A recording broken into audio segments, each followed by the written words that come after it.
is one of the hot topics around Chicago Bears fans because we're seeing a lot of coaches get fired, especially one good one in Tennessee. On today's episode, me, C-Dubb, and Bobby, we're going to talk about the pros and the cons of holding on to or firing Luke Getsy. I'm sorry, Matt Eberflus. We're going to get into all that and more right after this. You are now tuned in to Chicago Bears Central, your number one place for all Chicago Bears news and content.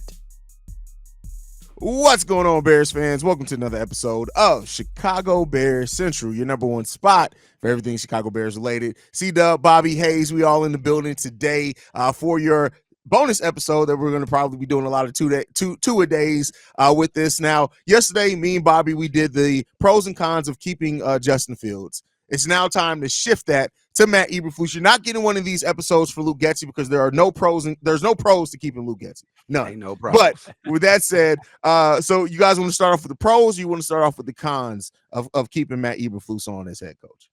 Let's start with the pros. Let's start with the pros. Start with the pros because I'm cooking his ass after Oh.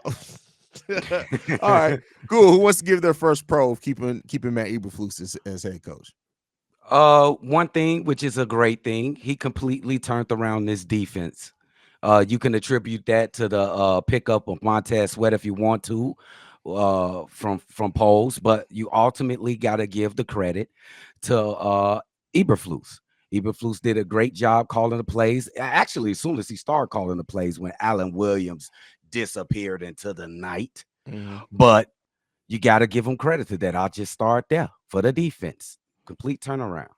Yeah, I had that on my list as well. I also think that you got to show him a little credit, for holding it all together for the start of the season, because it was week after week after week of just bad stuff coming out, dealing with your coaches, players, everything.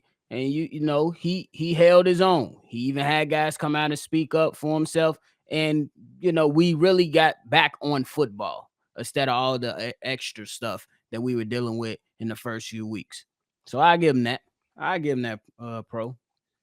Yeah, I gotta agree with that pro as well, because when you look at all the turmoil that we dealt with off the football field at the beginning of the season, like the Allen Williams stuff, all that stuff, we're not gonna get into that here, but like they could have easily been a place where that you never kind of recover from that over the course of the season, and we did, right? And you got to give some credit as well for the players do like Matt Eberflus. Montez Sweat, who's came in here midseason, has almost done nothing but sing the praises of Matt Eberflus, and that way he's able to kind of bring this team together and keep this team from falling apart, things like that.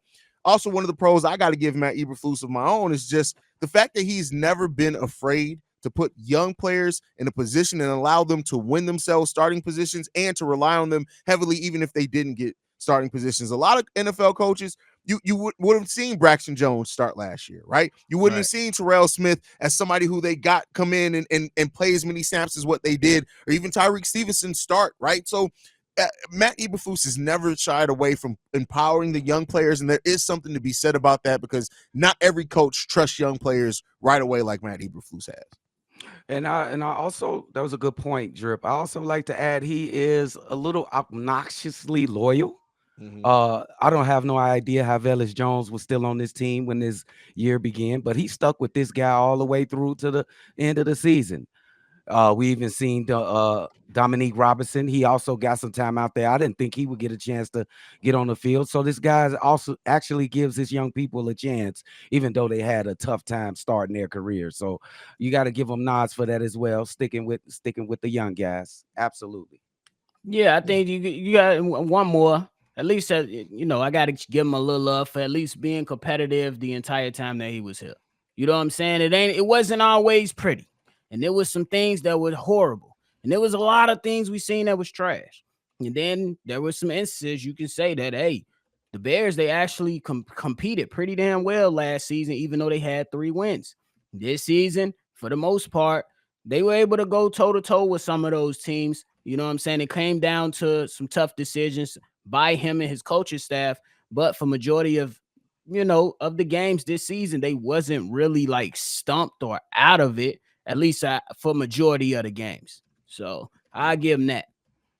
Yeah, you got to give them something with that. And listen, the Bears won a lot of games on the back half that we didn't necessarily expect. But listen, I don't have a lot of pros. Like at the end of the day, like here's the thing. The hits principle still, I understand why as a rebuilding team you would go to that. You would want that to be something that is on a rebuilding team that you thought was going to help.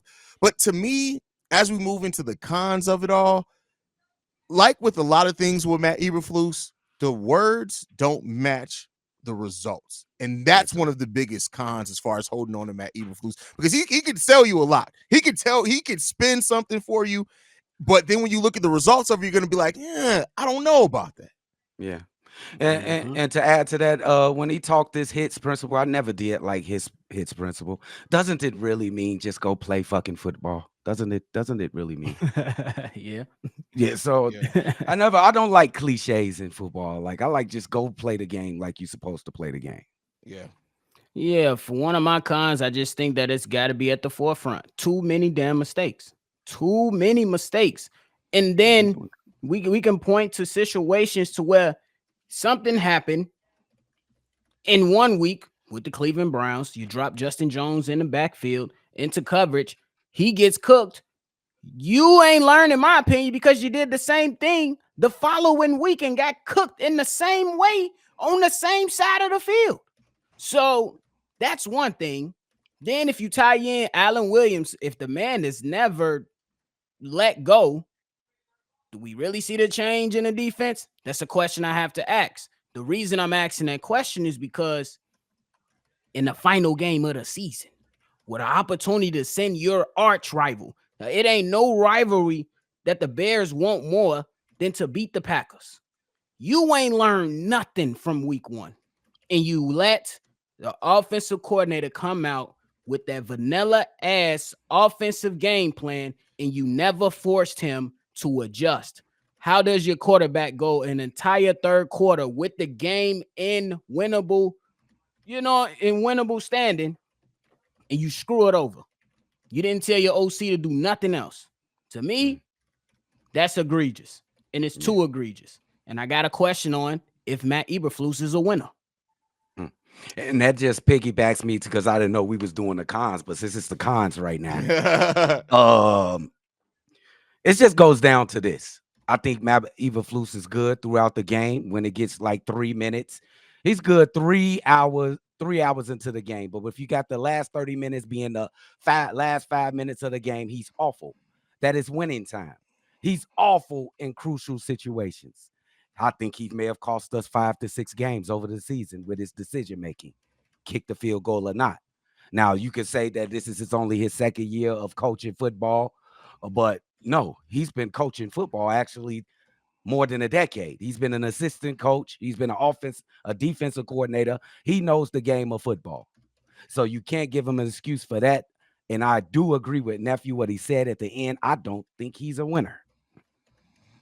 Yeah, I mean, and that's evident too by you look at the number of blown leads. And also and this is what I said on today's daily episode. You have to ask yourself how much of not the fault, because Luke Getsy's his own man, but Matt Eberflus chose Luke Getsy. Yeah. And you as a head coach, you are responsible for the result of your staff. And that's who you empower. Because listen, Matt Eberflus could have chose to remove Luke Getsy at any time if he wanted to, not even put it in the hands of Kevin Warren and Ryan Poles. Yes. 100%. So you back this decision. And because of that, you also have to deal with some of the criticism because of it. You weren't calling the offensive plays, but the guy that you back is the one doing that. Much like I said with Ryan Poles, even if you didn't hire Matt Eberflus, if he stays on here as the head coach, you are saying that that's now your guy. Facts. Same thing with Eberflus and when it comes to Luke Getsy. And so the number of fireable offenses singularly that have happened this season under Matt Eberflus's tutelage is one of the reasons as well. You can't, like you said, you can't trust him to win. I wouldn't look at Matt Eberflus and say if this front office fixes the things that they need to fix with this team this offseason, I still don't trust Matt Eberflus to be the coach to get us out of some of those tough games. We'll probably win more games off talent alone. But then if you look at it, if we start becoming that playoff team, is Matt Eberflus the head coach you want guiding that? Because I sure as hell don't. I sure as hell don't, and I want to add on. We all watch the games, we all watch the films, join the live calls, but one of the things that stand out to me that while everybody is pandering and showing Matt Eberflus love, that's cool. But let's dig a little deeper.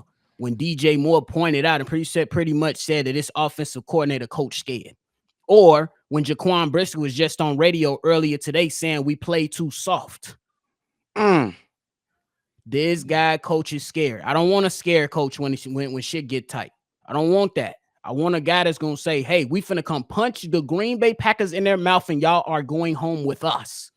Yes. He said y'all can go to the playoffs. In my opinion, he said, here's the opportunity. Go to the playoffs. We're going to just go fly back to Chicago and plan for vacation. That's an excellent point, nephew, because why go into that game where you're not going to the playoffs and play conservative? What is the put fucking it all game out plan? on the line? What are we saving it for? What are we saving it for? What is it? That was your game to let it all go. Blitz packages, onside man kick. coverage, All type of onside shit. kick.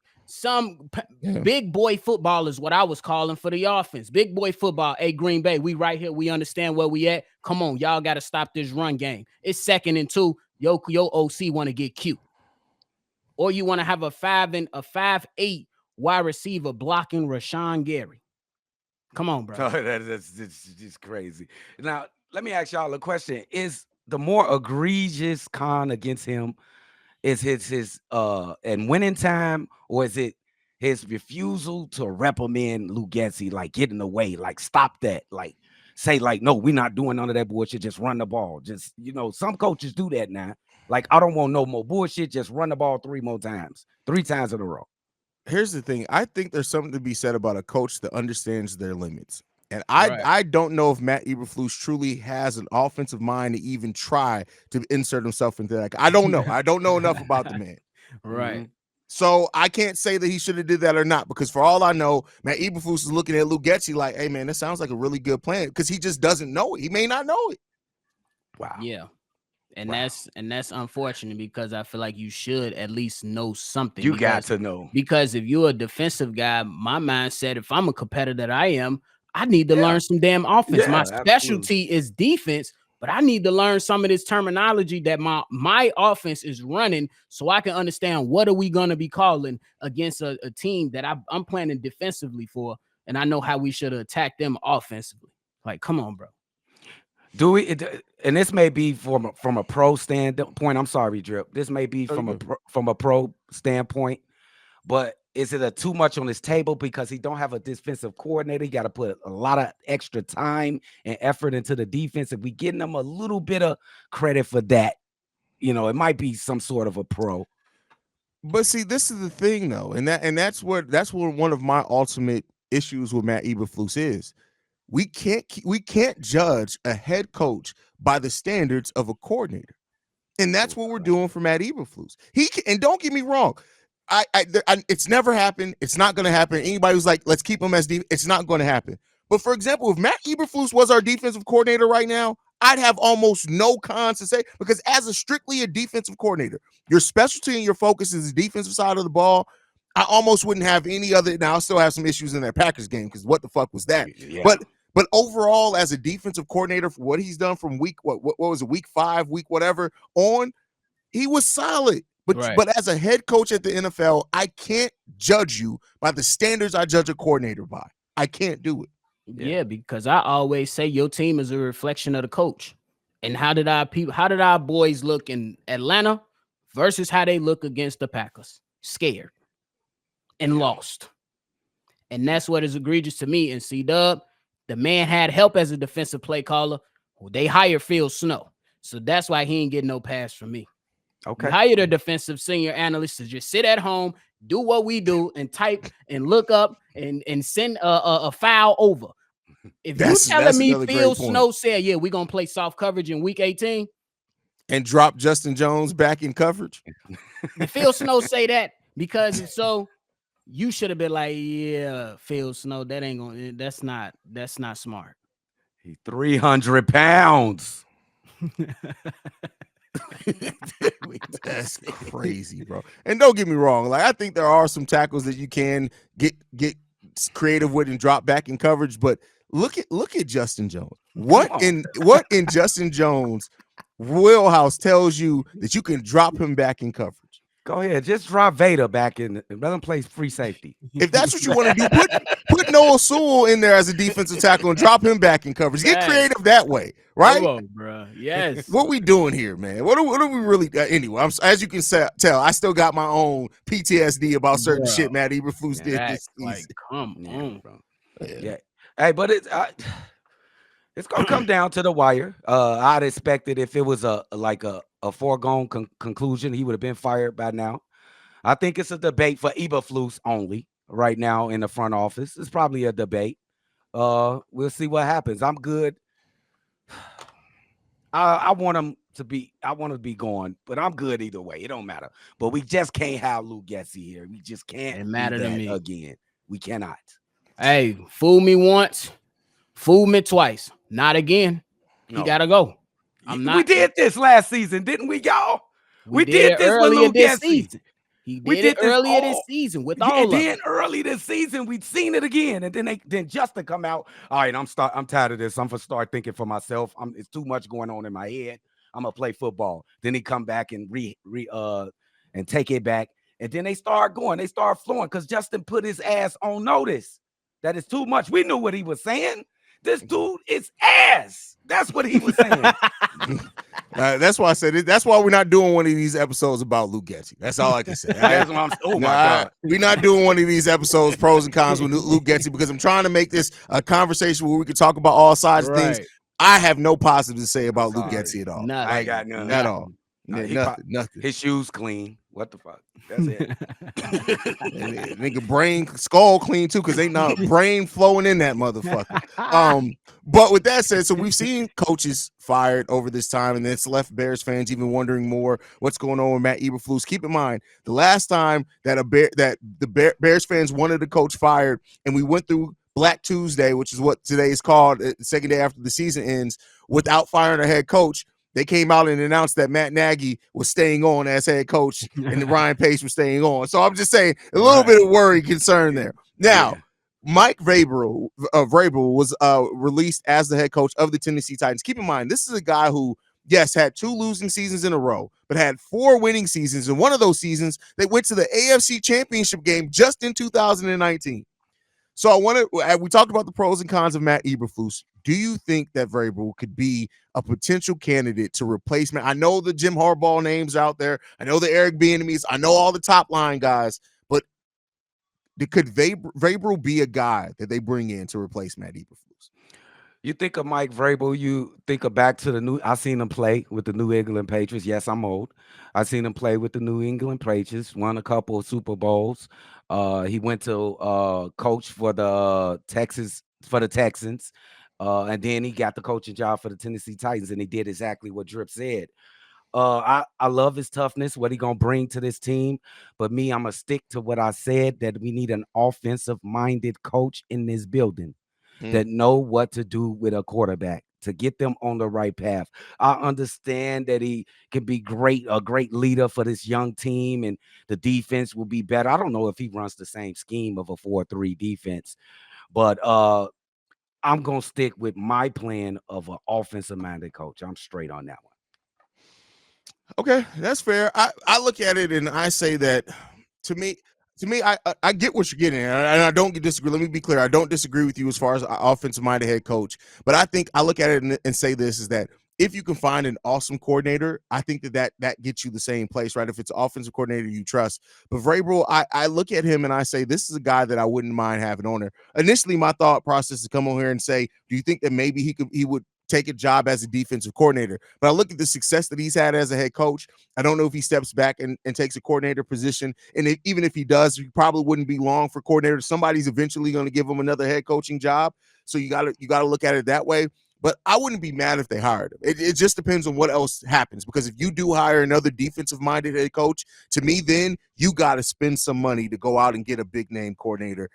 So, that's the way I look at it. Offensive coordinator, I should say. But you look at what Vrabel's been able to do, man, and it's something to be said about having success. When you look at it, he nine wins, get another season of 9 wins, then 11 wins, then 12 wins, and then he had the 7-win season and the 6-win season this past season. He's 54-45 as a head coach. I want winners. This guy's a winner. But when you listen to that record, Drip, does it sound, because you went to 999 and it was all in a mediocre? Is it kind of mediocre? Did he top off? Excuse me. But pause. he took a that's definitely a pause. Yeah. But he took a 9-17, but took it to the conference championship game. He did.